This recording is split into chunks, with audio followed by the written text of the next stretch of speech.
애기들 엄마들은 항상 언제 교정해야 돼요? 이런 얘기를 많이 하거든요. 비대칭이 있는 상태로 계속 성장하잖아요. 사실은 알기 어려운 경우 꽤 많거든요. 얼굴의 앞골이 비대칭 형태로 쭉쭉쭉 자라나게 되는 거예요. 그래서 얼굴 앞골의 형태, 얼굴 형태, 뼈의 문제 이런 걸 중점적으로 보는 게 바로 어린아이 시기예요. 원장님 안녕하세요. 안녕하세요. 오늘은 어린아이들 치아 교정에 대해서 좀 이야기를 나눠보고 싶어요. 네. 근데 원장님네 치과가 유독 어린데 교정하는 친구들이 많더라고요.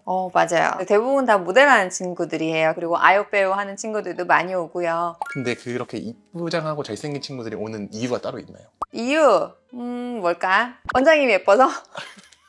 사실은 제가 아이들이랑 되게 친근하게 잘 하기는 해요. 입 뽑는 거 무서워갖고 1시간 동안 있는 친구들도 충분히 기다려주고 달래주고, 보통 교정이라는 게 해야 되는지 안 해야 되는지를 원장 통해서만 알 수가 있거든요. 근데 뭐 어디 갔더니 뭐 해야 된다더라, 뭐 해야 된다더라, 뭐 해야 된다더라 막 이런 얘기를 많이 듣는데, 사실은 정말 필요한 것들만 딱딱딱딱 타이밍에 맞춰서 하면 되기 때문에 여기저기 했던 설명들을 제가 다 한꺼번에 해줘서 제 결론을 따라와 주시는 분도 많고요. 그래서 좀 많이 하는 것 같아요.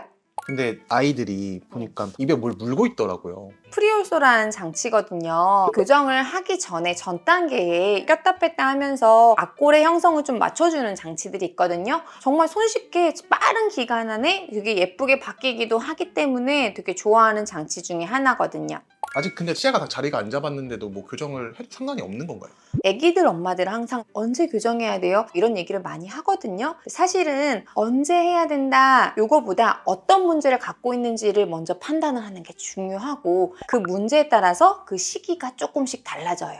우리 아이들은 커가는 성장 단계에 있어요. 요만한 친구 있어요. 되게 귀엽고 작은 친구. 이 친구 얼굴이 성인 돼서 똑같을까요? 절대 그러진 않아요. 얼굴의 앞골의 크기도 커지고 모양도 바뀌는데, 한 사람 한 사람이 갖고 있는 앞골 성장 패턴이라는 게 좀 있거든요. 일반적으로 노멀한 정도면 괜찮은데, 그게 아니라 위턱이 크다, 아래턱이 크다, 위턱이 작다, 아래턱이 작다, 이런 식으로 위턱과 아래턱의 위치에 따라서 또 앞뒤 관계, 사이즈, 이런 여러 다양한 부분들이 등해서 턱뼈의 모양을 잡아줄 수 있는 시기가 있어요. 그리고 턱뼈의 모양은 괜찮은데 치아만의 문제이다 라는 경우에는 치아 발진만 한다거나 아니면 치아 삐뚤한 것만 고친다거나, 이거는 사실은 영구치 다 나고 나서 또는 성인 돼서 해도 상관은 없어요. 그래서 아이들한테 저희가 가장 중점적으로 보는 건 아이 얼굴이 얼마나 어떤 모양으로 성장하겠는지를 갖다가 캐치해야 돼요. 또 하나 아까 말한 대로 위, 아래가 작고 크고의 분류가 있었는데, 포함해서 또 하나는 비대칭 문제가 있어요. 비대칭이 있는 상태로 계속 성장하잖아요. 사실은 알기 어려운 경우 꽤 많거든요. 얼굴의 앞골이 비대칭 형태로 쭉쭉쭉 자라나게 되는 거예요. 그래서 얼굴 앞골의 형태, 얼굴 형태, 뼈의 문제 이런 걸 중점적으로 보는 게 바로 어린아이 시기예요. 보통은 6세에서 7세경에 어금니 대구치 나면서 영구치 교환 시기가 시작이 돼요. 이 시기랑 영구치열이 완성되는 거는 초등학교 5, 6학년 정도예요. 그래서 이 전 사이 시기 때 앞골 얼굴의 성장이 어떤 방향인지 되게 체크를 많이 해줘야 돼요. 그러면은 성인이 돼가지고 막 주걱턱인 친구도 있고 입 벌리는 친구도 있고 코골이도 많이 하는 친구도 있는데, 어렸을 때 교정을 하면은 효과가 더 있는 건가요?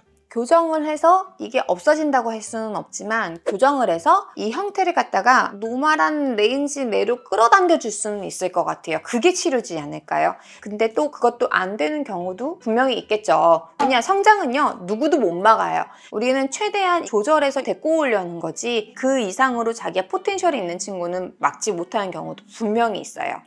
어떤 영상에서 봤는데 그냥 빨리 하면 빨리 할수록 좋다라고 하시더라고요. 골든타임이 있을까요? 아까 말했듯이 언제 해야 되는 게 중요한 게 아니고, 문제가 있는 부분들을 정확하게 캐치하고 이걸 갖다가 어떻게 고쳐줄지가 더 중요한 부분이에요. 이건 있겠다. 빠르면 빠를수록 좋은 건 검진이에요. 의사가 딱 보고 캐치해줘야 되는 거야.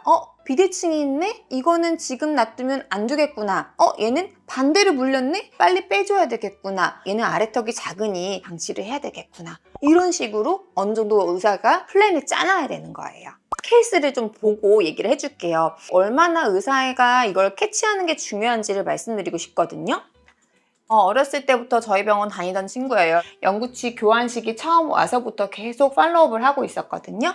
이제 하나하나 빠질 때마다 이제 체크를 한 거죠. 왜? 여기가 반대로 물려요. 앞이 반대로 물리는 친구도 있지만 옆이 반대로 물려요. 이 얘기는 이게 비대칭이 생기고 있다는 얘기거든요. 어머니 좀 지켜볼게요. 비대칭이 개선이 될 수도 있으니까 안 되면은 뭔가를 해야 될 것 같아요. 라고 얘기를 했어요. 그래서 웃을 때도 보면은 얼굴 턱이 틀어지면서 이쪽으로 좀 틀어져 있거든요. 계속적으로 팔로업해서 앞니 다 났는데 이제는 더 틀어지면 안 될 것 같은 거예요. 이제 이때는 7세예요. 아까 그때는 5세 말이고. 그래서 앞니 4개가 교환이 됐음에도 불구하고 보이지 않고 있어요. 그래서 위를 좀 확장시켜줘서 비대칭을 해소해줘야겠다라는 생각을 해서 이렇게 앞궁 확장 장치라는 걸 했어요. 결과적으로는 조금 지나다 보니까 얘네가 넓어지니까 비대칭이 조금 해소가 되고 있거든요. 이 위의 중심선은 여기였고 아래 중심선은 여기였는데 앞궁 확장 장치라는 걸 끼고 점점 중심선이 가까워지고 있죠. 최근에서는 거의 다 맞아졌어요. 그 한쪽이 좀 비대칭적으로 이쪽이 좀 많이 좁았던 게 앞궁 확장하니까 넓어지면서 위쪽에 있는 앞니가 나올 공간까지 생겨서 지금은 비대칭도 많이 개선이 되었고, 비대칭이 있을 땐 아이가 이제 턱을 이렇게 한쪽으로만 물어요. 그리고 양쪽으로 씹는 습관도 잘 안 돼 있거든요. 그래서 한쪽만 편하니까 한쪽만 씹는 거예요. 그럼 그쪽으로만 이렇게 턱이 틀어지게 되거든요. 근데 이렇게 고쳐주니까 아이도 많이 좋아졌어요. 근데 이거는 부모님이 딱 봐서는 잘 모른단 말이죠. 제 눈에는 딱 포착이 된 거지. 어라, 여기 비대칭적이네? 이렇게 체크를 한 거예요. 또 한번 볼게요. 이 친구는 앞니 2개가 났는데 뭔가 불룩하니 다른 치아들이 날 공간이 없다라는 걸 엑스레이 보고서는 알 수가 있었어요. 이 아래도 앞니가 2개 뽑혔는데 안쪽에서 나고 있는 거 보이죠? 앞니가 나와야 될 공간이 부족한 거예요. 그래서 이렇게 봐도 공간이 너무 부족했다. 옆모습이 도톰하니 나와 있어야 되는데 여기도 스트레이트한 안모가 돼 있기 때문에 이것도 고쳐줘야겠다고 판단을 한 거죠. 그래서 엄마한테 넓혀줘야 되는 것 좀 써야 될 것 같아요 해서 아래쪽 확장을 위해서 확장 장치를 끼고 안쪽에 들어가 있던 치아들이 뼈를 갖다 좀 확장을 시켜주니까 공간이 생기면서 얘네들이 나온 거예요. 지금도 이렇게 확장 더 되고 여기가 좀 더 부족해서 이건 더 하기는 할 거예요. 그래서 턱뼈가 작다, 작은 걸 좀 넓혀줘야 되는 확장 장치. 아까 그 친구는 위쪽에 한쪽이 쪼그라들어서 비대칭 생겼다, 위쪽 좀 넓혀주는 확장 장치, 이런 걸 하게 됩니다. 이 친구도 키즈 모델 하고 있는 친구인데 윗입술이 좀 들어간 것처럼 보일까요? 맨날 이렇게 반대로 물고 있어요. 습관성으로 이렇게 문 거거든요. 계속 이러고 있는 거예요. 그래서 이 친구 같은 경우는 아까 말한 프리올소라는 장치를 좀 껴줬어요. 이 장치가 뭐냐면 혀의 위치를 제 위치로 시켜줄 수 있고, 그리고 위아래 치아를 가이드를 해주는 거예요. 위 치아는 바깥으로, 아래 치아는 안쪽으로 위치시킬 수 있는 이런 홈들이 있어서 이걸 껴주면 치아들이 프레임 내로 형태로 맞춰져요. 그래서 이렇게 반대로 물렸던 게 정상적으로 돌아옵니다. 초반에는 저 장치를 하게 되면은 불편해갖고 막 빼요. 근데 1달 지나고 2달 지나면서 자기도 적응을 하고 이 치열에 맞아져갖고 아이 치아도 많이 좋아져요.